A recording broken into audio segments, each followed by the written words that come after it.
Now, you also mentioned earlier that you had, I think you went to some Asian country. I think Thailand. Thailand. Yes, yes, I have been to Thailand. Now, you are also involved there with this as a program, are you not? Yes, yes, I was involved there with the United Nations, HIV and AIDS in Thailand, and worked with them for approximately 6 to 8 weeks I was over there.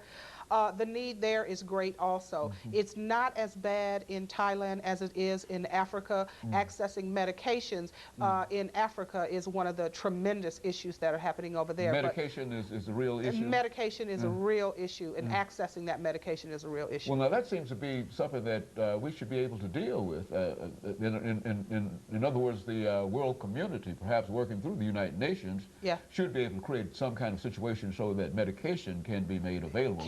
That is a real problem. Yes, it is. It is a real problem. The pharmaceutical companies, some of them are trying to step forward, many are not.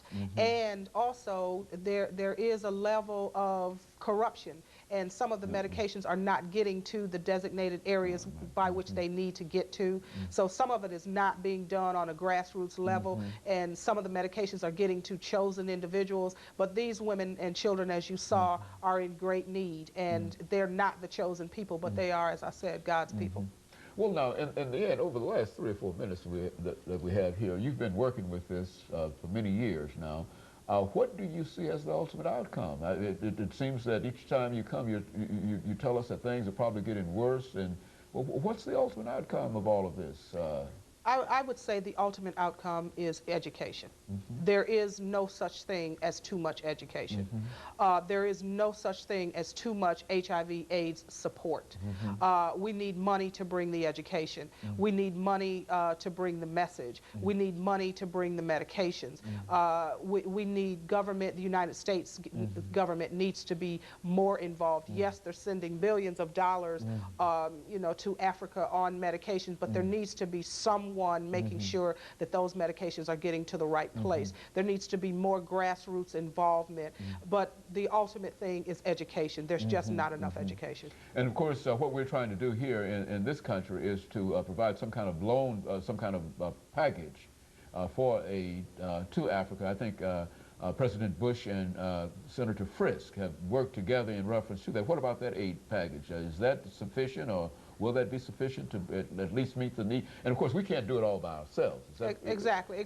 And the United States should not be held accountable to do all of it by ourselves. I agree with that. But no, that package is not enough. It's just not enough. When in the United States, 1 in 60 African-American women are infected, that's not enough in the United States. And if we think that those rates of infection are extremely high, then rates of infection on the continent of Africa are quadruple that. When some communities, the whole village, are infected and children are born with no means of taking care of themselves, we need more money, more support, and definitely more education. And more education. Absolutely. Education. So we just can't do enough. We cannot do enough. And that's surprising. That's the surprising thing about it, is that if education seems to be the key, education is almost the most inexpensive thing that we can provide. Absolutely. And it's through education.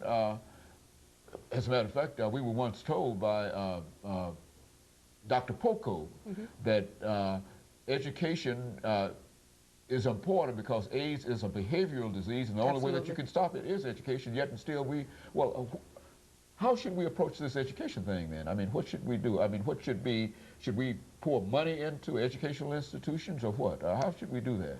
I think, in my opinion, it needs to be dealt with more on a grassroots level. There needs to be education infiltration.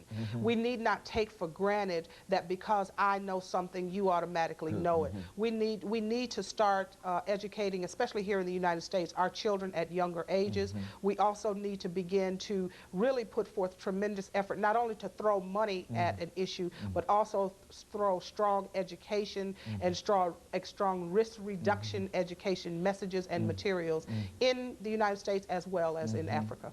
And so we can, you believe that in the end we can beat this disease. Oh, We're going to have to. Absolutely, absolutely. As I said, I'm a person living with the disease, and I have been living with the disease for 11 years, and will continue, you know, to move forward. You can live with this disease, but it takes a lifestyle change, it takes education, and it takes a dedication and a commitment. Very good, and you've got that dedication and commitment. Absolutely. And let me thank you for coming by. And as we said before, each time that it certainly takes courage to do what you're doing, but to bring the kind of enthusiasm and the kind of passion to what you're doing, I think that that's more than courage. And we want to simply commend you for that.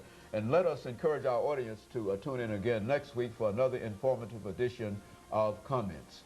Thank you and good morning.